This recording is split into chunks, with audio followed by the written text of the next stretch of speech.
Barry is one of obviously he's our resident cinema expert at QSC. Congratulations on 30 years with QSC. Barry also writes a lot of our blog posts on our website. He is a past president of the International Cinema Technology Association. He probably knows everybody that's logged into this webinar right now. And in this webinar, Loudspeaker Response in Real Rooms, Barry's going to explore the reasons why the sound quality that you measure and what you actually hear can be so different. Thanks for putting this whole thing together, Barry. I'm going to turn it over to you. Okay, thanks, Brett. Yeah, so I think that was very well stated. Why do rooms that look very similar on your RTA, they measure very similar, but oftentimes they sound very different. Some can sound very good, some not so good. So I think we need to take a deeper look at the measurement techniques that we're using and a deeper look at what the loudspeakers are really doing. So, we usually measure with a real-time analyzer. And, there's a couple out there that are popular in cinema. There's the D2 that's pictured, which is great because it is a 4-mic multiplexer, and it was designed to be used for cinemas. We like those, and Smart has a cinema measurement package as well, and you can configure those systems with multiple microphones. I think one of the keys here is that we really do want to make sure we use mic multiplexing. Using a single microphone really is not giving us an accurate picture of what's going on in the room. 4 microphones, is said to give us sort of this spatial average. So we know that particularly at low frequencies, different spots in the room will measure differently. And, there's been a fair amount of research on this, that 4 microphones is a good point of diminishing returns. You could use more, but you're probably not going to get that much more accurate. 4 generally does a pretty good job. So, what are we actually measuring when we put those microphones out in the room? One of the things that we have to understand about the RTA is that it's measuring all of the energy content that arrives at the microphone. And it doesn't matter from which direction it arrives or what time it arrives. So, we're not measuring just what's coming from the loudspeaker. And that really is kind of the key point. When that sound arrives at the microphone, there's really basically, 3 types of sound. There's the direct sound from the speaker. There's these early reflections, which may only have 1 or 2 bounces, and they get there pretty close to the direct sound. And then there is this diffracted sound that just reflects from all of the objects in the room, and that's kind of the room reverberation. And, a key point is that, our ears and our brain are a pretty sophisticated measurement system. This whole ear-brain hearing system has the ability to really focus in on that direct sound. You can actually, listen more closely to that original direct sound and not hear as much of what's going on in the room. And that's a psychoacoustic phenomenon. And, the RTA is not doing that. It's not focusing in on the direct sound. It's measuring everything that's arriving. So, the measured response is not necessarily going to be the same as what we're hearing if we've got problems with the loudspeaker coverage and these early and direct reflections.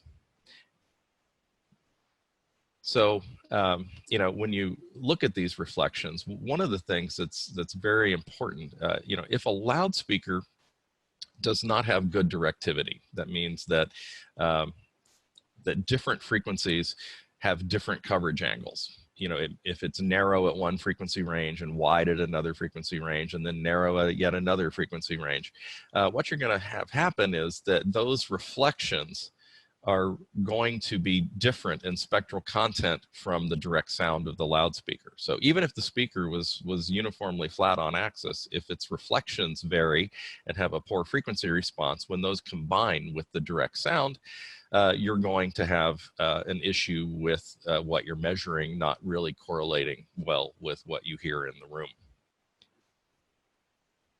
So, what does affect the sound quality that we hear? There's there's a lot of things that are just tied up into subjective hearing ability. Some people are better at, being critical listeners than others. Then there's loudspeaker related things. Does it have a flat frequency response? Does it have the right time alignment and level matching at the crossovers for good summation? Is it low distortion? Does it have a linear output response, even at peak SPL?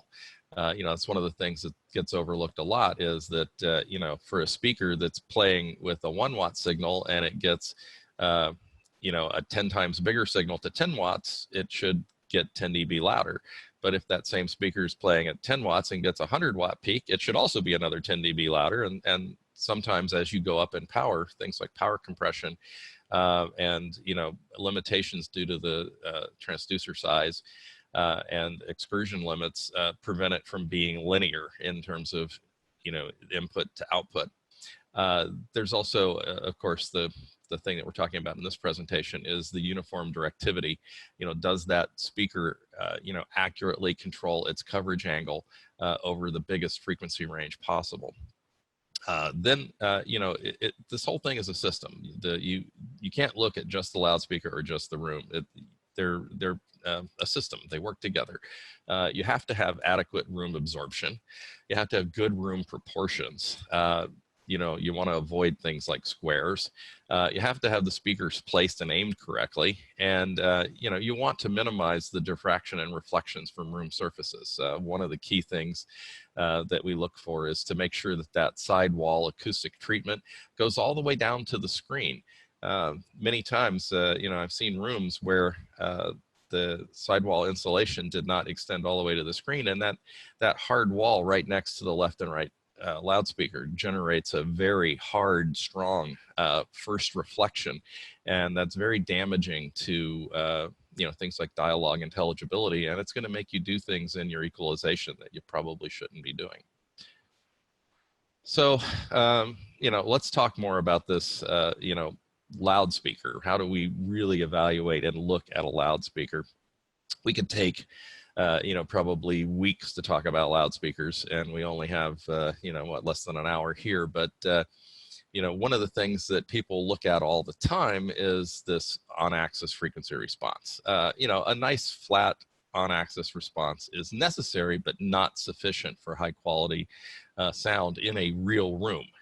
If the loudspeaker's coverage angle is not well controlled, then the resulting what we call sound power that's delivered to the room will vary with frequency, and it will cause the RTA to show peaks and dips, even if the direct sound is perfectly flat. And this is really the key point of this whole presentation. If the loudspeaker is very narrow in a certain frequency range, then it's not putting much energy into the room in that frequency range. Even if it was perfectly flat on axis, the RTA is going to show a dip, and then if you boost that, you're going to have a peak in the direct field response. And that is sort of the heart of this whole presentation.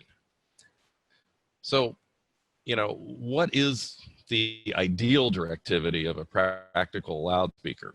Well, if we just look at a cone, a piston radiator, the coverage angle narrows as the frequency increases. So this is kind of the exact opposite of what we're looking for in an ideal loudspeaker.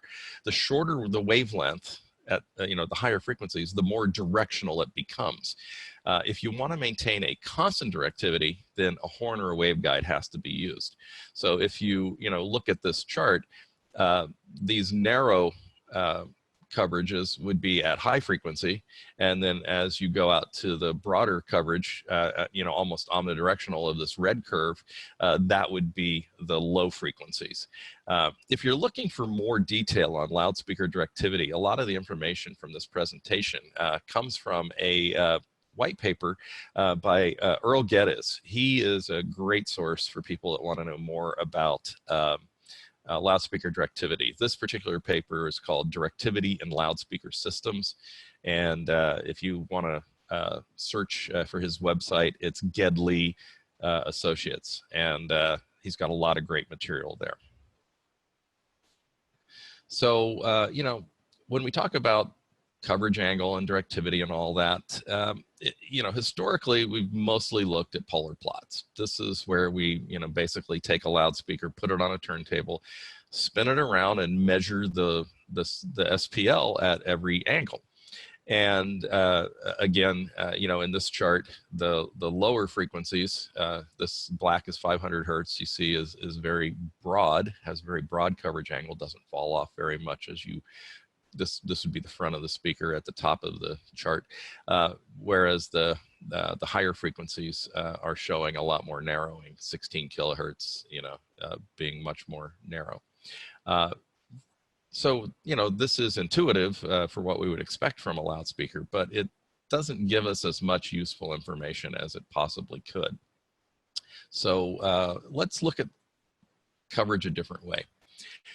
This is basically, it's a spectral graph of a piston radiator, just a woofer. So the vertical axis here is the off-axis angle. So if you were 30 degrees off axis, it would be this far up, 60 degrees, all the way up to 90 degrees off axis. And the way this is set up is that the different colors represent the SPL level. So red is the loudest signal. So you can see that on axis, the color is red. So it's very loud on axis. But at low frequencies, it's virtually omnidirectional. If you move plus or minus 90 degrees off axis, the SPL stays the same. But as you get higher up into frequencies, you can see that that coverage starts to narrow. As a matter of fact, at the highest frequencies, it's a very narrow coverage angle.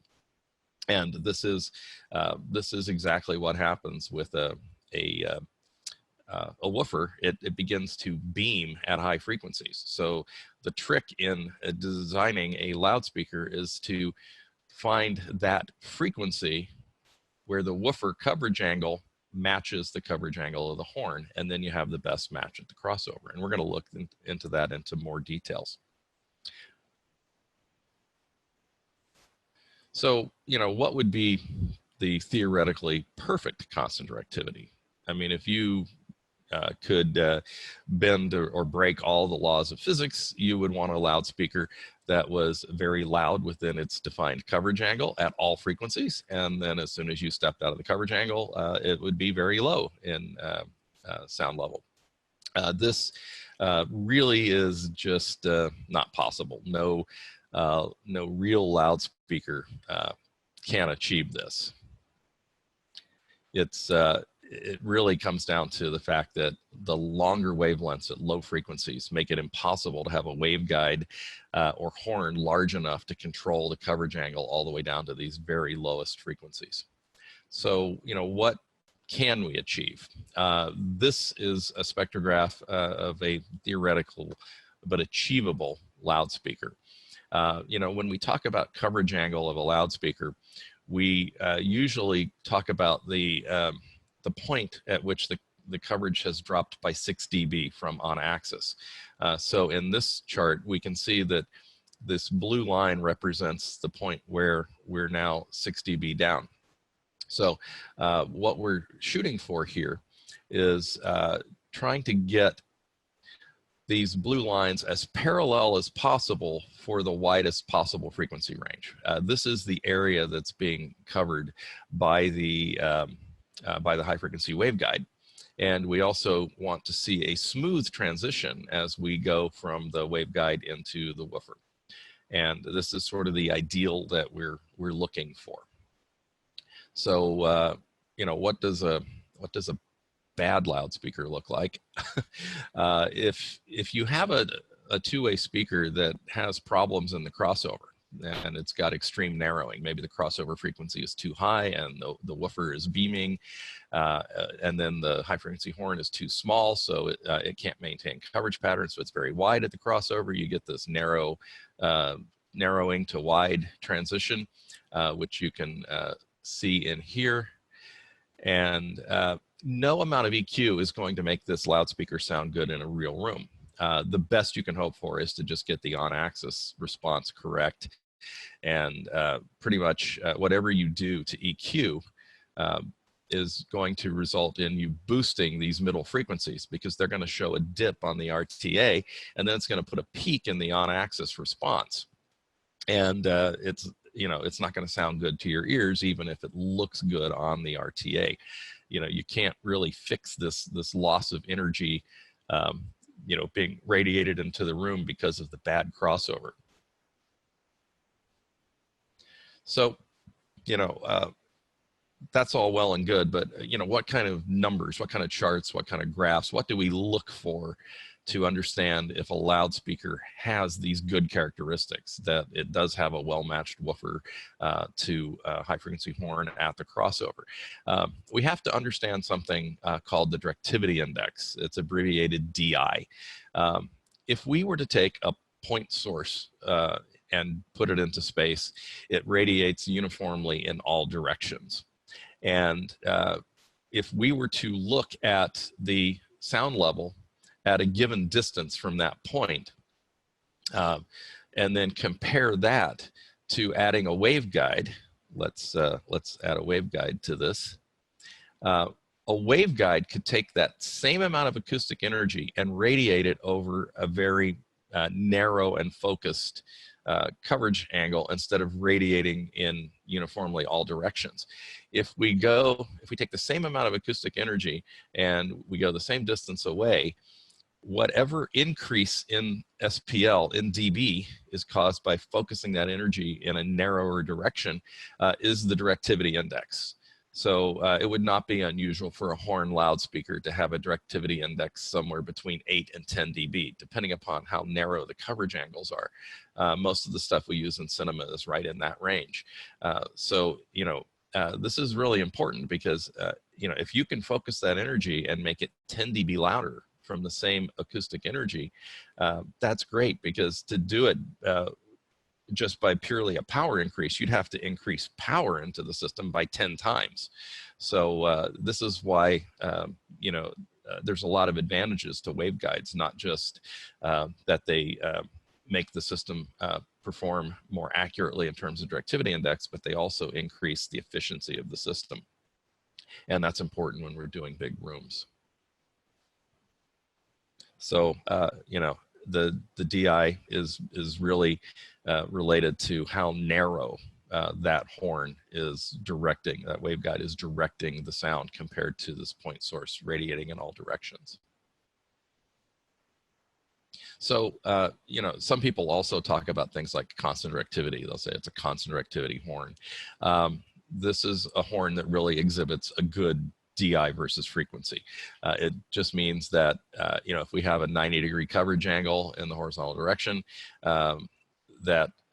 we should have similar frequency response anywhere in that horizontal coverage angle from the loudspeaker. Now, the room's still going to do things to it, but we have to start off with a loudspeaker that's basically well behaved to begin with. And that will give us the best coverage for all listening positions. Constant directivity, as we said, is really only practical at mid to high frequencies. The horn pattern control depends on the size of the horn and the wavelength of the frequency being reproduced.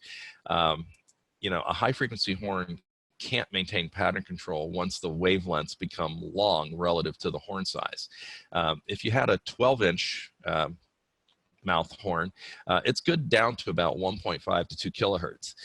So, a small two-way system, maybe the size of a surround speaker, you can get good constant directivity down to that 1.5 to 2 kilohertz range.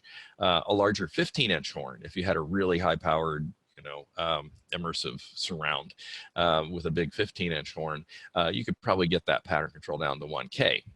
When we move to a big 30-inch wide cinema screen channel, we can get that pattern control good down to that 500 to 600 hertz, which does cover a really big chunk of the dialogue range. So You know, if we, you know, went a little bigger, we could probably get even a little lower, but you know, at some point the space behind the screen becomes an issue, so you can't make the loudspeakers too big, or you'd be giving up a lot of square footage of your building just to support larger loudspeakers. We think that this 30-inch wide horn mouth with a 90-degree coverage, you know, gives us the ability to have you know, the space behind the screen be 2 feet or less. So I think it's a good option. So, you know, when we look at designing a loudspeaker, you know, we know that no loudspeaker, no single transducer can reproduce the entire audio spectrum, certainly not at any power level. I mean, yes, you can, you know, have earbuds, but that are full frequency range, but that is a lot different than trying to, you know, fill a, you know, a 200 or 300 or, you know, 500 seat cinema. So, you know, we have to match woofers at low frequencies and horns at high frequencies. You know, if we were to take this top chart as an example, if you had a very high crossover point, because you had a very small horn with a very small compression driver that couldn't go down very low, the woofer would have a very narrow coverage angle by the time you get up to those very high frequencies. So that's not a good match.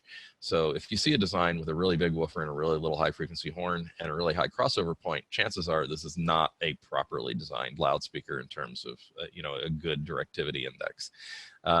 You know, if you put the crossover, you know, very low so that you get wide coverage from the woofer, but the horn is not capable of maintaining that pattern control and doesn't have, you know, the transducers that can play to those low frequencies, you're not going to get a match there either. So the whole art of this is to choose a woofer size and a horn coverage angle and a crossover point that are matched. And you really, there's just science behind this. This isn't just the whim of the loudspeaker designer that says, you know, oh, I like 2K for my crossover. No, you really have to understand the coverage angle of the woofer, the coverage angle of the horn, and the abilities of the transducers to operate at that particular crossover frequency.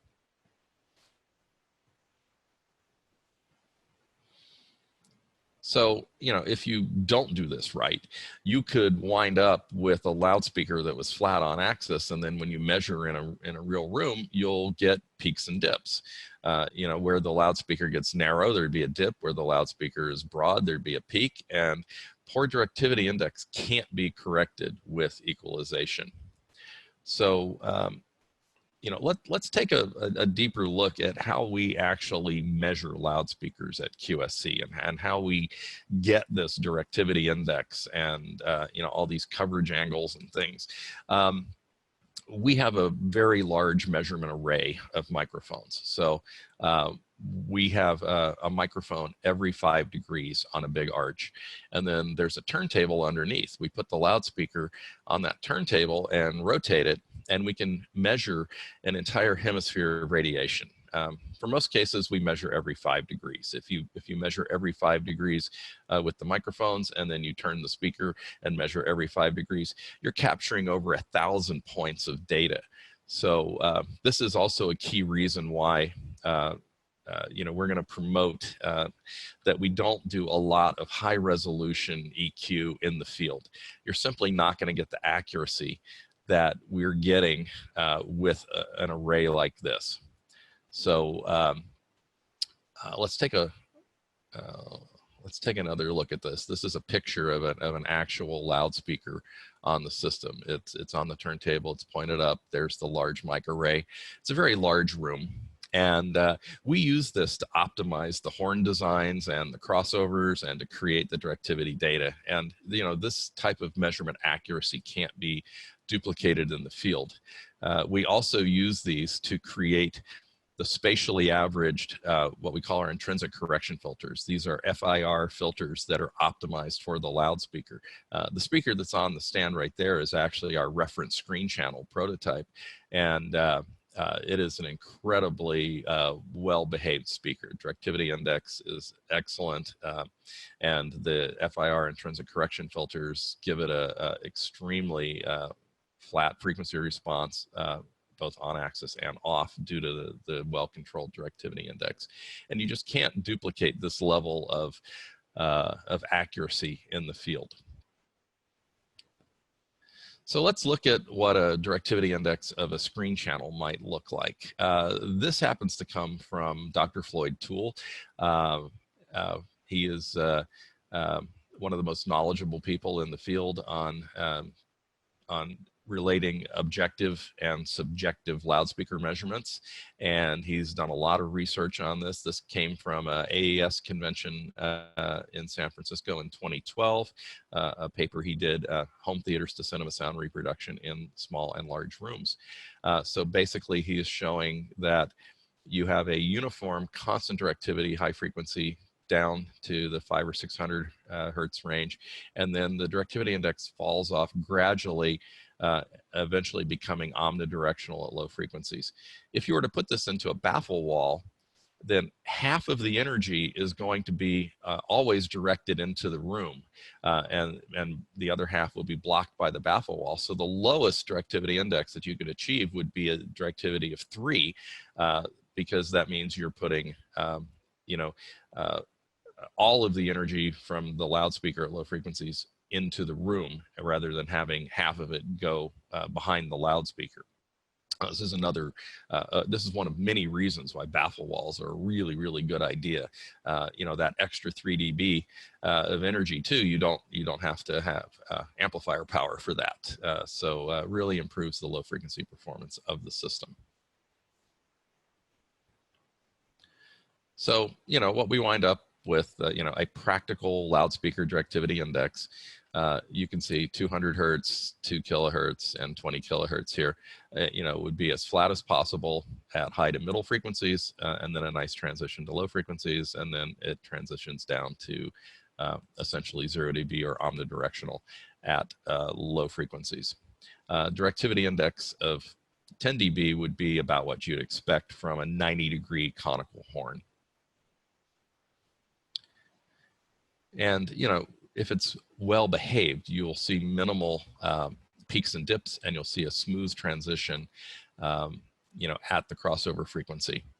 So, yeah, that's what we're looking for in the design. And, let's talk about, again, why this directivity index is so important. The room response at low to mid frequencies mimics the inverse of the directivity index of the loudspeaker if the speaker measures flat on axis. So this is really critical, since we know that the loudspeaker directivity index is falling. If that loudspeaker were perfectly flat and you put it in the room and you measured it with an RTA, you should see a rising low frequency response. If you actually respond to that by EQing down the system, you're cutting the bass out of the direct response of the loudspeaker, and the system's going to sound very thin and tinny.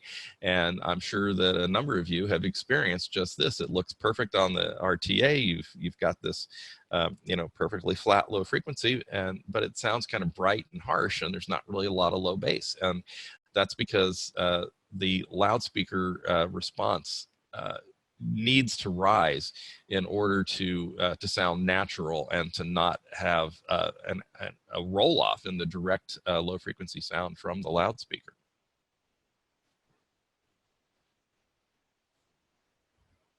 So, going back to some work from Floyd Toole, everybody's familiar with the X curve. It's basically flat to 2K and then rolls off from there. But it also has a plus or minus 3 dB limit.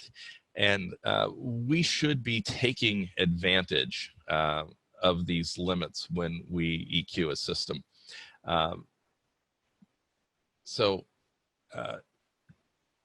If we take a well-behaved loudspeaker that's got good directivity index, and we know it's flat on axis, and we put it behind the screen, often we get something that looks kind of like the red line. It kind of falls within the plus or minus 3 dB range. It might have some peaks at low frequencies that exceed the 3 dB. It may drop a little below the knee, or it may rise a little above on the other side.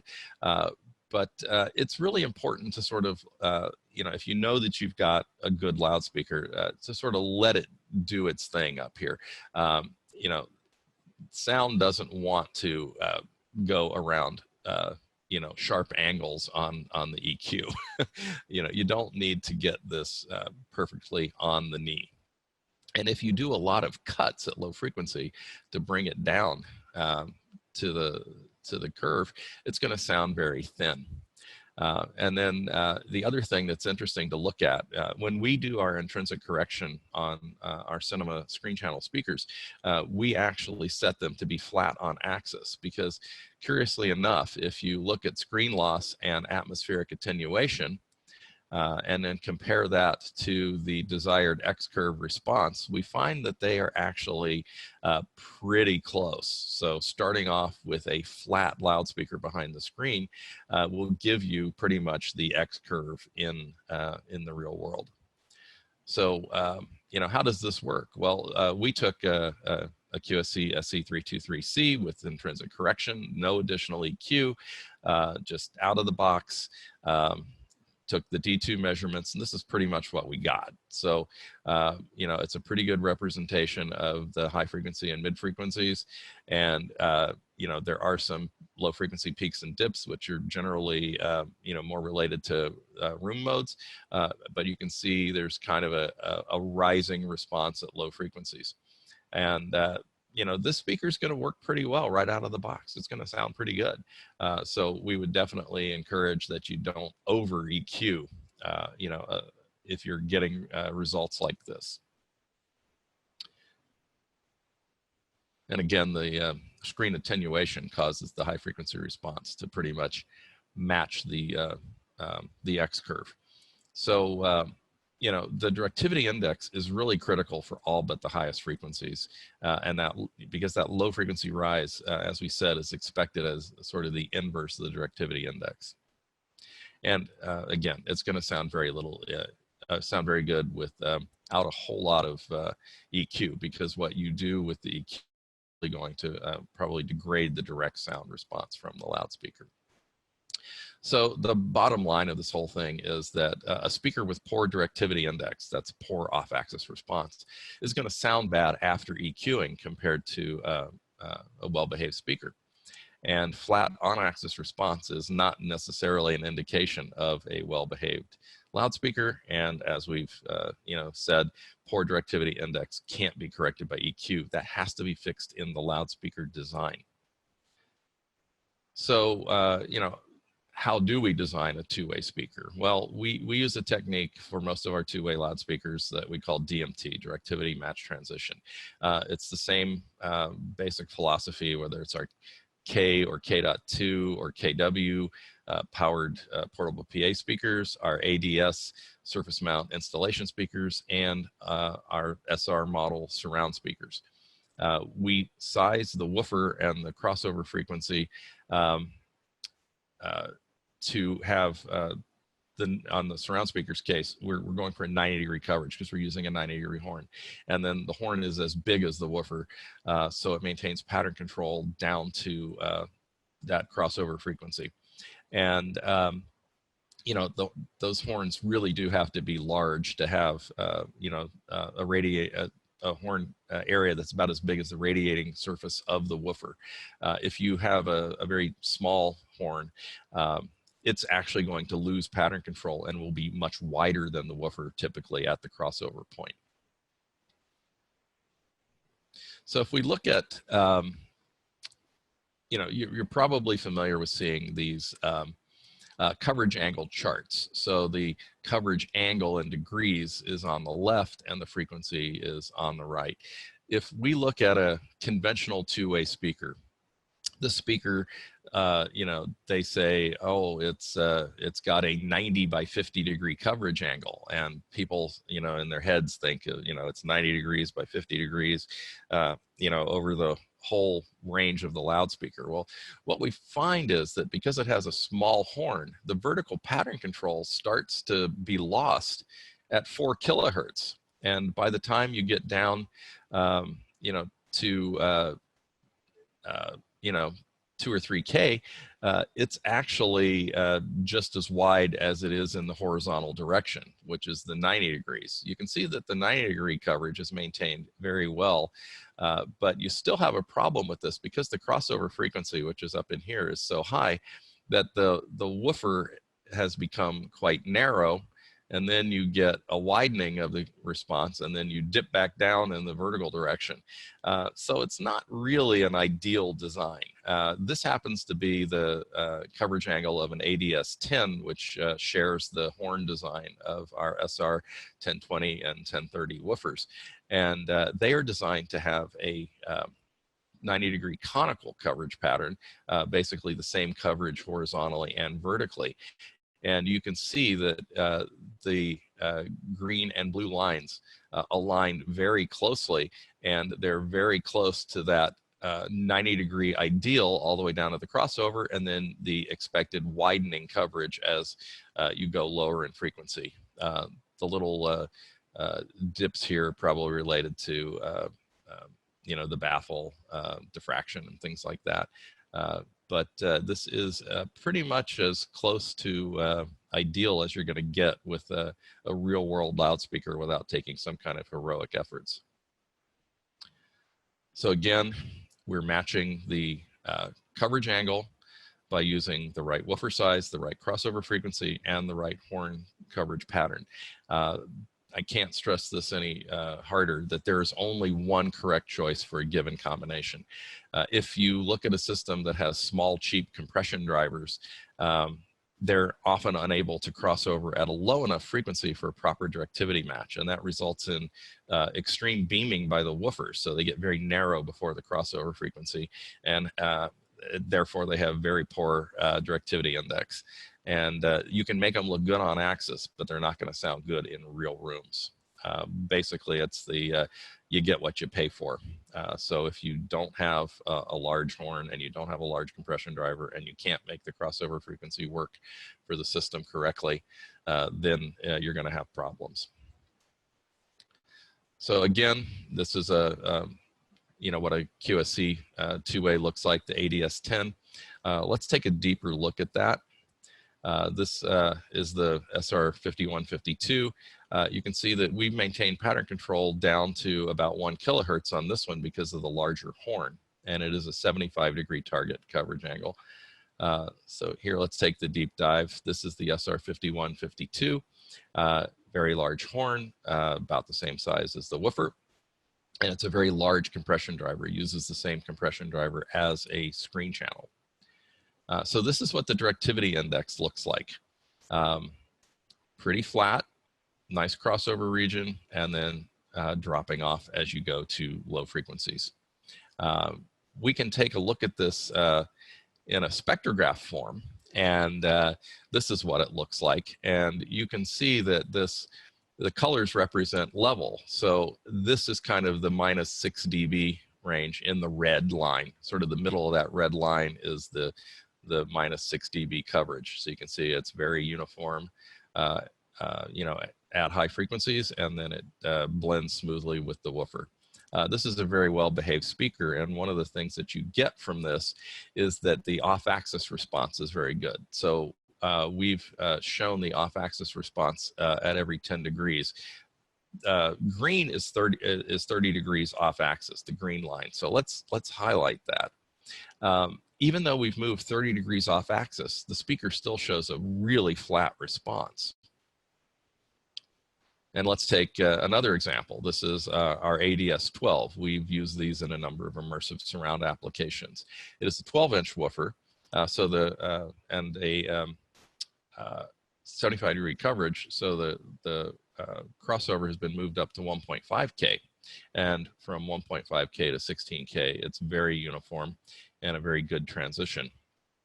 And if we look at that, again, we can see a very parallel, you know, lines from the red, and a nice blend at the crossover region. So this is, again, a very well-behaved speaker. Here's the off-axis frequency response. Let's highlight that 30-degree curve again. You can see very uniform. So let's take a speaker that isn't designed with a good transition. This happens to be a 12-inch coax used for immersive surround applications. It's got a smaller horn on it that permits the pattern control only down to about 2.5K. And due to the high crossover, the 12-inch woofer shows narrowing of the coverage before reaching the crossover point. So there's a mismatch in the region between the woofer and the horn. So the woofer just keeps getting narrower, and then you get a widening of coverage again as you move back into the horn. What does this look like on the spectrograph? Well, we can see that, you know, it's kind of well behaved where the horn is doing a good job, but we get a lot of peaks and dips and off-axis lobes that are occurring in that critical mid-range and the crossover region. So what does that do to our off-axis frequency response? Well, again, we're looking at that green curve. So let's highlight that. You can see that as you move off-axis, there's an 8 dB dip at 1.2K. So if your microphone was placed a bit off-axis from this loudspeaker, it might cause you to put a big boost, resulting in the direct sound to be you know, very forward at that critical mid-range level. So this is the kind of thing that we want to avoid in loudspeaker design because it causes us to make bad choices when EQing the room. You know, one more example, let's go back to the, you know, the three-way screen channel. You know, this is pretty much the blue line is the directivity index of one of our screen channels, and it is very close to that ideal as proposed by Floyd Toole. So this speaker is going to require very little equalization when placed behind the screen because it's got a well-controlled directivity index. And again, let's go back to that image that we looked at earlier. You know, this is the out-of-the-box performance of one of our screen channels. And the screen attenuation, again, causes the high-frequency response to pretty much match the X curve. And the room resonances predominate in the low-frequency range. So, you know, I think if you really watch all of your you know, design of the loudspeaker, if you get the horns right, you get the factory crossover settings right, you can create a system that's going to work really well out of the box.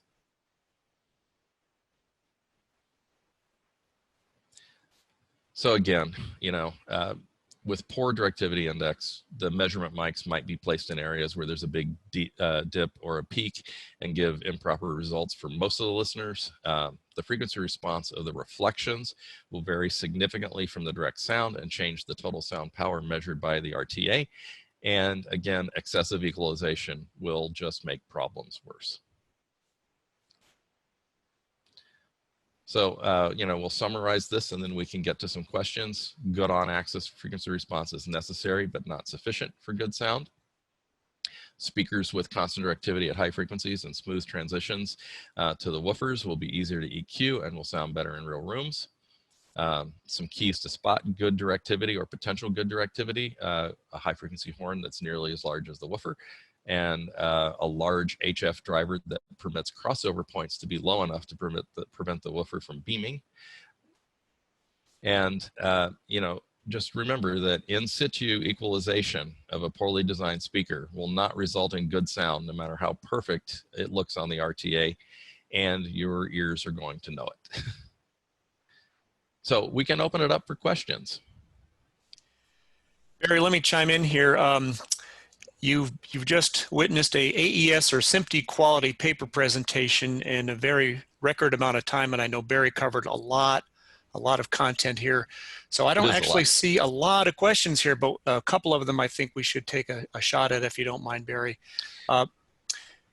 Here's a question: what are your thoughts about introducing time delay adjustments to try and nullify the adverse effects of reflected sound? Time delay. The problem with time delay, you know, time delay became very popular in small rooms, people building home theaters. If you're trying to build an auditorium with one perfect seat, then using time delay to achieve this time alignment, I guess, is a perfectly valid thing to do. But the problem is we're trying to make a room sound good for 200 people. And there is no, because the loudspeakers are a different distance from every seat in the room, there is no one setting of delay that actually is better for everybody. I don't really place a lot of weight on delay other than driver alignment delay. Delay is critical to get the loudspeaker working correctly. The one thing I do want to bring up is that you need to use the right tool for the job.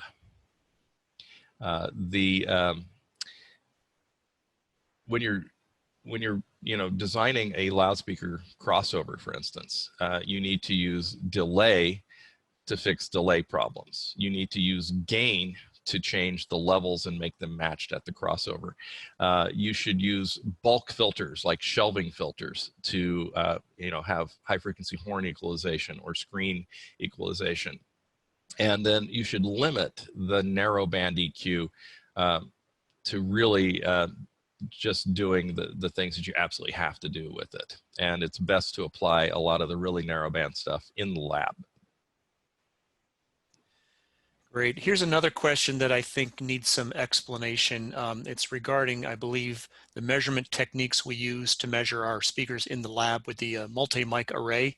He asks, why the 5-degree measurements for the loudspeaker? Have we looked at smaller degrees like 1 degree? Because a 5-degree measurement could imply an area across 3 seats at 70 feet into a theater auditorium. You can use narrower measurements in the development of a loudspeaker or the development of a horn, and our turntable certainly supports that. However, when a loudspeaker is well behaved, it doesn't make radical changes over the course of 5 degrees. It's fine to use in a narrow measurement in some level of development, but in terms of predicting how the loudspeaker is going to work in a real room, 5 degrees is perfectly fine, and that's over 1,000 measurements just for the front hemisphere of the speaker. So I don't think it really changes much.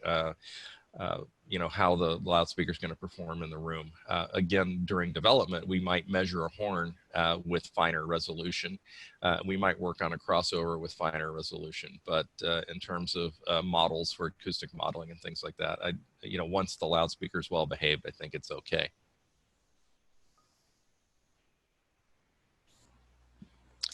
Hey, Barry. Yes. I've got a couple of questions. Great job on the presentation, by the way. That was very thorough. Here's a question. Is there specific directivity index information that we should look for in spec sheets? Well, the easiest way to really show the performance of the speaker is that spectrograph. If you look at, for instance, our ADS spec sheets, we tend to show on the spec sheet the spectrograph of the coverage. So look up, like an ADS 6 or something like that, and you'll see that spectrograph. Sadly, it's not common practice for a lot of loudspeaker companies to really give, super detailed information. Part of the problem is if you're really honest with the information, then some of the stuff might not look that good.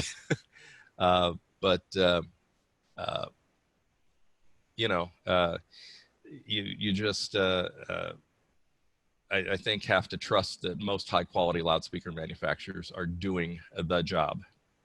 Okay. Thanks for that answer. Another question. Is the X-curve an accurate reference for equalization of a cinema as each room behaves differently? Your thoughts? I